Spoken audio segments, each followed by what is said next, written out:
All right, and up next is our pastor, Eric Bush.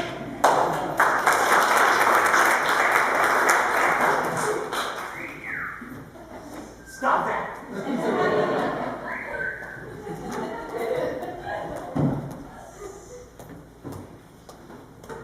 Doesn't need anything. It just makes me feel good. I couldn't believe we had 13 acts till I got up here. I don't know if that was to bore you all or to warm you all up. I got it. I wanted it taller so I could pretend like I was tall. Hi, guys. We having a good time? It just ended. It just ended. Paul stole all my jokes. It's over. Wow. I wanted to relate to you. To me, the funniest thing is life. And Lizzie and I fell in love with cruising years ago. And since I'm new to Tulsa, and I know most of you can't find water, because they got a city called No Water. So I figured they got used to that. And I've seen nothing but water. And I'm going to teach you about cruising and how to be careful of false advertising. For years, I used to go on Carnival cruises called the Fun Ships. Remember that, Lizzie? Where's Lizzie? I can't see anybody. Oh, the Fun Ships. The guy got up the first night and sat bouncing around the cruise director. He's saying, "You guys are coming on like passengers are leaving this cargo." He says, "You're going to eat every 8 minutes." And so he wasn't lying. There was food everywhere. Fun, festivities. Lizzie even had me dancing on the cruise ship to dance like us. It was great. I said, "This is wonderful. I love cruising," because what you did, you got there, you unpacked, and you were there. No more driving. You arrived. If you wanted to go swimming, you go swimming. You wanted to read a book, you read a book. You wanted to lose with gambling, you go lose. I, however, would go to the shows. I enjoyed the shows. It was fun. It was the Fun Ships. So we went on a bunch of cruises. Then one year I found out the Queen Mary's coming to town. The Queen herself, no, the ship. It's officially not a ship, it's an ocean liner. It's huge. And I said, I could get a week on the Queen Mary, a week. I said, let's do it. We got all excited. We're saying we're going on Queen Mary. Let me tell you what happened. When I first got there, unlike Carnival cruises, they weren't taking pictures. They were taking casket sizes. I said, we've got troubles, Lizzie. I've got my cruise clothes on. You know what cruise clothes look like? John, stand up. That's cruise clothes. Isn't that right? You go out and you say, I'm going to get a tan. I already had a tan. I came pre-tan. I lived in Florida. So I was already ready for the cruise ship. I was ready. They came on with this noise. That's all I heard. I'm not lying. And I said, you know, Lizzie, there's something about the brochure we didn't read. There must have been an age limit. You know, like when you go to some of the things, the Carnival rides, and they say, under this height, can't ride this ride. Somewhere there must have been small print that says you have to have Geritol as a morning supplement. And I didn't know about this. And it gets better, because let me tell you what happened. I get my cabin. It's the lowest in the deck, because that was the range you get for the week that I could afford. So in the old ships, they used to be called steerage. That's where they parked the cattle. So I'm going to the elevator. I press the button to go up. There's only one elevator button, it's up, because you're on the bottom of the ship. You get the picture? A lady walks up again. Is this elevator going up? I said, no, it's going that way. I didn't know she would strike me with the water. It was a violent deal. Then we went to dinner the first night. Lizzie's thing, when we go to cruises, she's always warned us, we go to dinner. We dress up, we sit down with all the couples, and we eat dinner like a family in that beautiful setting. The 3 couples with us, their income bracket was 87 times mine. They're talking about annuities, CDs, super retirement plans. They've already got every club they're members of. The only club I'm a member of is BJ's. You know, you get all the food you can, and you pay that yearly membership, and I got a new club. They were pulling out club cards saying, here's the club card, here's the card. And I said, we're in trouble. The guy's talking to me, who do you work for? I work for the government. And I'm sticking to that story. He goes, what branch of the government? The government. The federal government. United States Treasury pays me.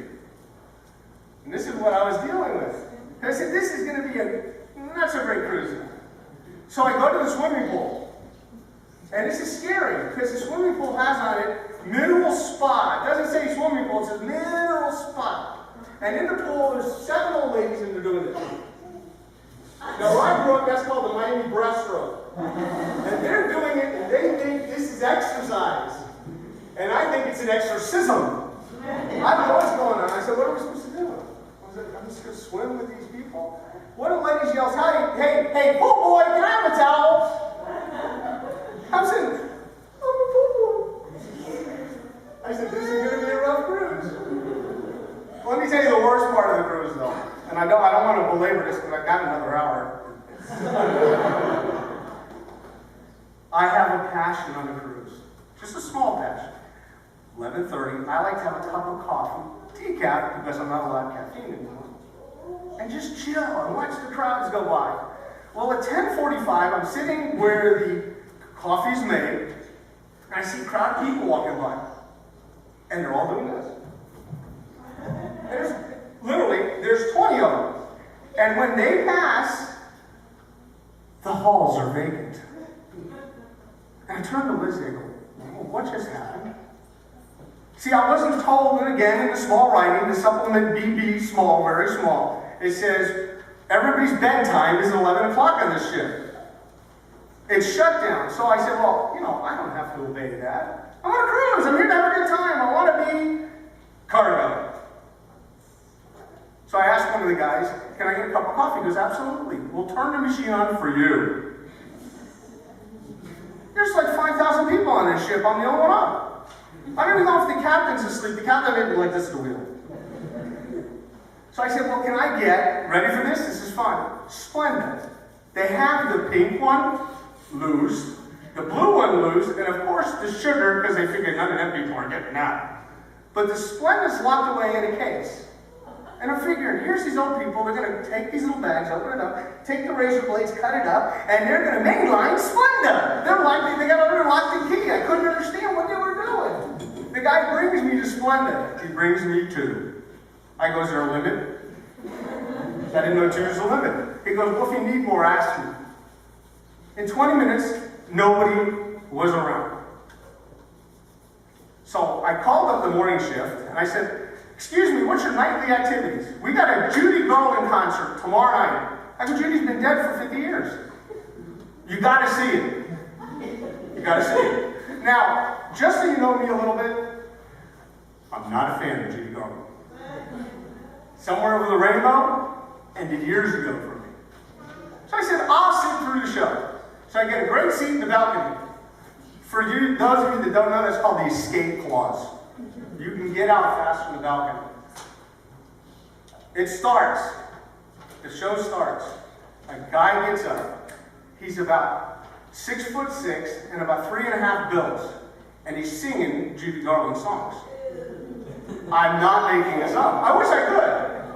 And I turned to Lizzie and I go, did Judy look like this? She was little and emaciated, wasn't she, when she was like last seen on the screen, and she had the cigarette.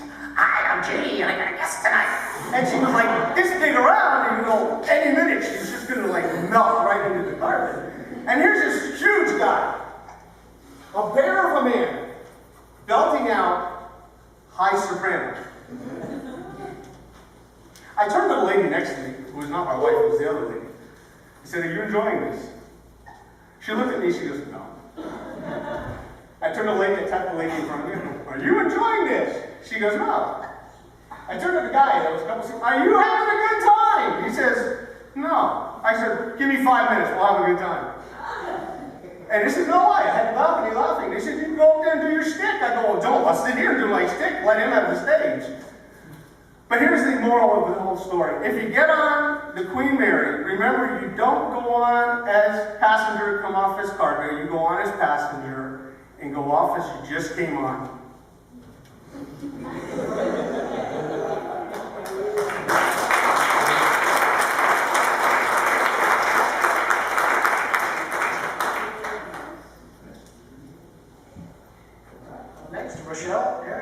this girl with the red balloon.